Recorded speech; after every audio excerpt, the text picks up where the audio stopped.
Evet, Tatlay çiçekleri böyle bununla yürüyorum. Sizin için böyle bir video yapayım dedim. Üyelerim için tatlı sevgi çemberi için böyle şeysiz demiştim. Kesintisiz böyle aklıma geldikçe videolar, ama yorumlarınızı da beklerim. Hani benden görmek istediğiniz ya da diğer hani bütün herkesin görebileceği, tek üyelikte değil de herkesin görebileceği videolarda önerileriniz varsa bu üyelikte olanları öncelik yaparım. Sizin görmek istediğiniz videoları yaparım ilk önce. Başka yani soru cevap videosunu uzun zamandan beri yapmak istiyordum. Bir türlü yapamadım. Belki buraya eklemek istediğiniz, yani aklınıza ne geliyorsa aslında burada yazarsanız sizin tatlı üyelerin ilk önce öne alırım diye düşündüm isteklerini. Tabii ki aslında herkesin isteğini ilk önce öne almak isterdim de tek şey işte zaman ve şeyden ötürü biraz zamanımızı daha iyi kullanabilsek belki ileride daha çok şey yapabilirim. Ay, o kadar güzel görünüyor ki şu manzara. Ve şöyle göstereyim. Çok güzel. Onu şimdi dışarı çıkardım. Böyle yani biraz tabii hafif bir montaj yaparım diye düşünüyorum. Çünkü şu an mesela size manzarayı göstermek istiyorum. Onun için kesmem gerekiyor. Çok güzel. Şöyle. Kuşlar, yeşillik, çiçekler. Bu Nisan ayı biraz böyle şey geçti. Eski diğer senelere göre daha serin ve daha yağmurlu geçti. Ve onun için çok daha yeşil bu bahar.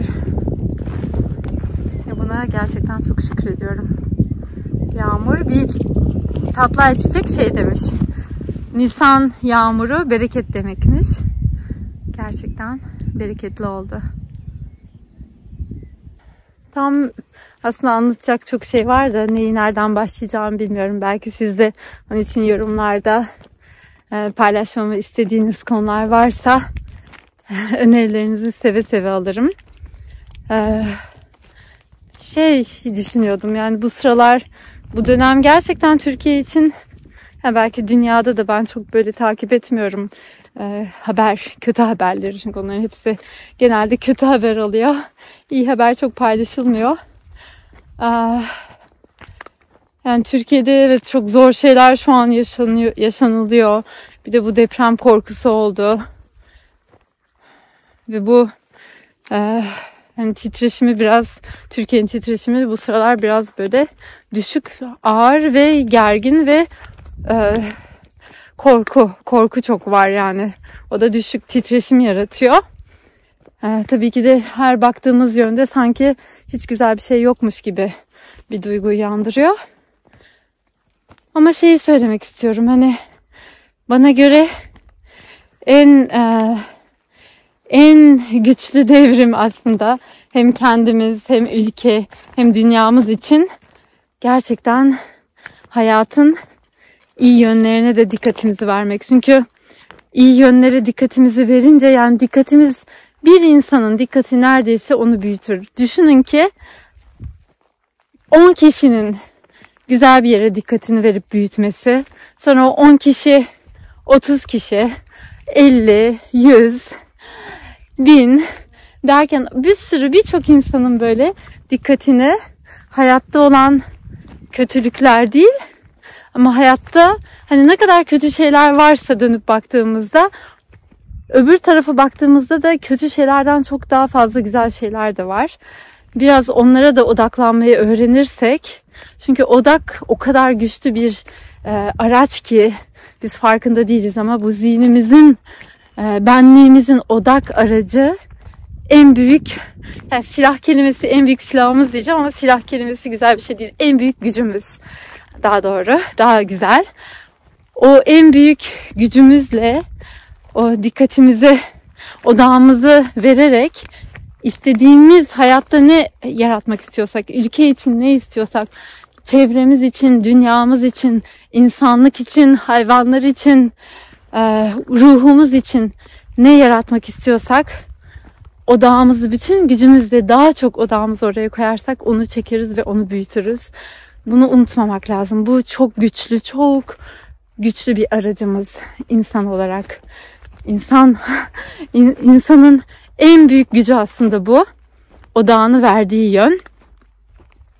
Onun için böyle bu negatif şeyler, aslında negatif şeyler daha fazla negatif şeyi çeker. Onun için tabii ki bu kör kalıp hiç umursamamak, hiçbir şey yapmamak değil. Asla böyle bir şey değil. Aman gel kızım bu taraftan gidelim. Öyle bir şey asla değil. Ama farkındalıkla, bunu fark edip farkındalıkla bir dakika Mun. Gel kızım. Mun da bekliyor burada. Gel annem. Yani bunu fark edip, bunu bilip bunu bu şekilde kullanmak. Yoksa öbür türlü de aslında bir destek olmuyor, bir yardım etmiyoruz, bir fark yaratmıyoruz. Çünkü bakarsanız tarihe ya da yani bu geçmiş zamanlara durmadan arka arka hani yani çok bu şekilde çok bir şey değiştiremedik şimdiye kadar. Hani belki küçük küçük şeyler ama gerçekten büyük bir değişim istiyorsak artık biz kendi alışkanlıklarımızı, düşünce şeklimizi, hani düşüncelerimiz ve duygularımız ve konuşma şeklimizi hafife almamak lazım. Onlar o kadar büyük fark yaratıyor ki kendi hayatımızda yarattığımız farkı dünyaya ve ülkemize, yani yaşadığımız topluma yansıtıyoruz. Biz nasıl bir hayat yaşamaya başlarsak onu yayıyoruz. Yani bunu unutmamak lazım. Onun için gerçekten bir fark yaratmak istiyorsak artık eski düşünce alışkanlıklarımızı, konuşma alışkanlıklarımızı, beslendiğimiz zihnimizi ne korkularla besliyorsak korkuyu devam ettiririz. Korkuyu beslemezsek korku alır başına gider başka yerlere ve bu bizi ülkemize kadar etkiler. Buna çok inanıyorum. Ben de böyle bu düşüncelerimi paylaşmak istedim. Madem bir üyelik bir alan yarattık. Daha çok böyle aklımdan geçenleri, kalbimden geçenleri daha doğrusu. Aklımızdan geçenler her zaman ben kalbimden geçenleri paylaşmayı tercih ediyorum. Kalbim beni daha doğrulara ve gerçeklere yönlendiriyor. Bence kalbin aklı mı, öyle bir kelime var mı bilmiyorum ama kalp gerçeği daha çok ifade eder ve söyler ve bizi yönlendirir doğru yolda. Kalp derken böyle duygular falan ondan bahsetmiyorum. Kalp yani gerçek kalp. Hani kalbimizin kalp gözü mü derdi Mevlana, bilmiyorum. Hani öyle bir şey vardı galiba.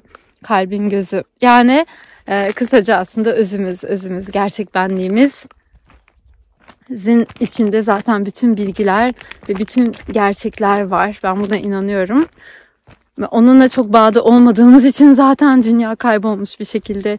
İnsanlar çok korkuyla, zihniyle, düşüncelerle, yani çok böyle kendileriyle bağda olmadan yaşadıkları için bütün bu sorunlar yaşanılıyor aslında. Kendi özümüzü dinleyerek, kalbimizi dinleyerek, onun rehberliğiyle yaşasaydık hiçbirimiz ne birbirimize zarar verebilirdik, ne farklılıklarımıza karşı savaşırdık, ne kibirimize yenilirdik, ne hiçbir hayvana zarar verebilirdik. Ben buna kesinlikle inanıyorum. Çok daha böyle ahenk ve uyumlu ve hizalı bir şekilde birbirimizle yaşamayı bilirdik. Çünkü özümüz bunu biliyor zaten. Bu bizim özümüzün doğal hali aslında. Yani gerçek kaynağımız, gerçek sevginin ta kendisi. Böyle çok güzel bir an, akşamüstü aslında, güneş akşamüstü, artık yaza doğru geldiğimiz için, yani sonbahar diyorum, bahar olduğu için güneş daha geç batıyor. Ve böyle inanılmaz güzel bir ışık ve ortam var. Yavaş yavaş Mun'la da geri dönüyoruz eve doğru. Evin içi çok soğuk. Bugün gündüz de soğuktu. Ama şimdi böyle gün batımına doğru galiba güneş ısıtıyor. Böyle daha yakın olduğu için biraz böyle ısıttı.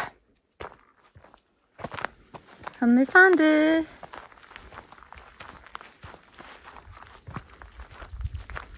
Sizlere kocaman sarılıyorum ve çok teşekkür ederim bu yolculukla, bu güzel yolculukta, bu hayat yolculuğunda